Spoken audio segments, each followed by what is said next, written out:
Goji here. So welcome to the detailed unboxing and quick full review of the garage toy Deforeal Godzilla 1974. So here's the box itself. At the front, we are presented with a large window, so we can see the little statue inside of this. So they're presented with the hiragana characters Gojira and 1974, and the logos of Godzilla and 65-year celebration of Godzilla. So that's at the front. So at the sides we see Godzilla 1974, and I think this is the hiragana characters for the movie Gojira versus Mecha Gojira. So that's that side, and at the back we are presented with the same characters, Godzilla 1974 and Gojira versus Mecha Gojira, and some legal stuff in Japanese in the back, and at the side we have the same typography as the take a crack at this thing.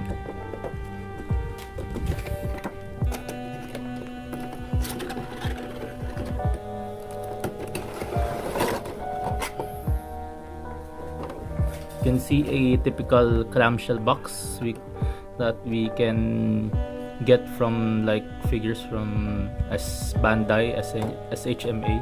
So it's really great to keep the figure in tip-top shape even if it experiences rough shipping. So it opens up like this, and here we go. This is the figure itself. Let me take this out.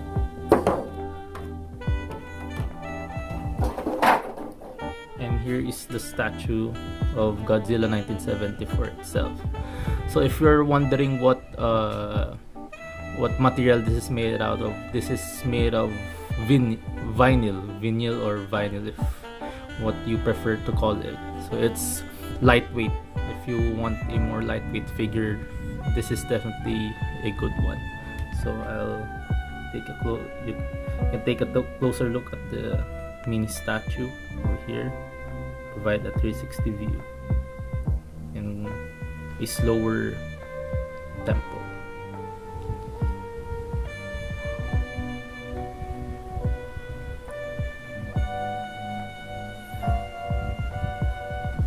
So I'll provide a picture of Godzilla 1974 at this side, so you can see a comparison between the actual Godzilla that is seen in the movie and this one. So you can see it right here, so you can have a proper comparison. So for the head sculpt, it looks great actually, but I think there's a little bit of extra. I've seen other reviews that tackle this, that Godzilla 1974, that he doesn't have this much of a extension to his lips or his mouth, this extra one. So I think this is an artistic choice to make his expression a little bit more dramatic and fun, because the Godzilla you see in this film is a fun one because it's from the Showa era. So yeah, it explains the rather cute presentation of his face and his expression. I think this pose is inspired by the when Jet Jaguar and him teamed up against Mechagodzilla. So he made this like go pose before he attacked Mechagodzilla. So yeah, it's pretty cute. So it's a head sculpt if you want to take a closer look at it. The eyeballs are very nice because there's a slight gradation in color from yellow to a dirty white to his pupils. Up to his pupils, there's some detail at the very center. There seems to have a little white highlight over there. But judging from up front, it seems very much accurate to the movie, so I'm happy with that. So for the mouth, you can see the fangs, yes, and some I don't know if I can't quite remember if the movie had some uh, overlying red highlights to his lips. It seems like he just eaten another kaiju or something, that there's blood on it. But it's a nice touch to spice up the detail and color presentation of the head. Yeah, for the body, you can see the flaps, because the Showa era suits were very loose for the for the actors inside. So if they pose quite a bit, there's visible flaps in the suit if you watch the movie. So it's properly represented in this one. You can see the various flaps to his suit. It seems like to give the illusion that there's actually a human inside this figure, and he's striking a pose while the suit is deforming to his pose. Yeah, there's the typical Showa era Godzilla rib cage, or I don't know what this is called, but a prominent line up from his chest to his stomach. So it's present here. So his hands are pretty much good in the paint department. There's no excess paint or such. It's also good to note that there's a lot of dry brush details around the sculpt to make those details pop. So some of the dry brushing kinda wears out in the armpit area, as you can see here. As compared in the body, there's like a slight lack of paint detail in the armpits, but that's alright. It's hardly noticeable. So for the dorsal plates, so the ends are painted with a chromey metallic silver.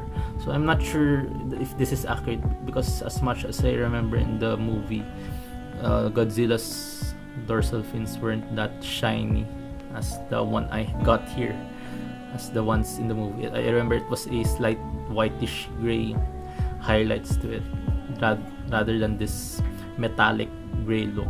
But it's alright. It gives the entire figure some shine to it if you want. So yeah, here's the back. So you can see the continuation of the dry brush lighter gray greenish details over the body up to his tail. It pops out quite a lot of the sculpt.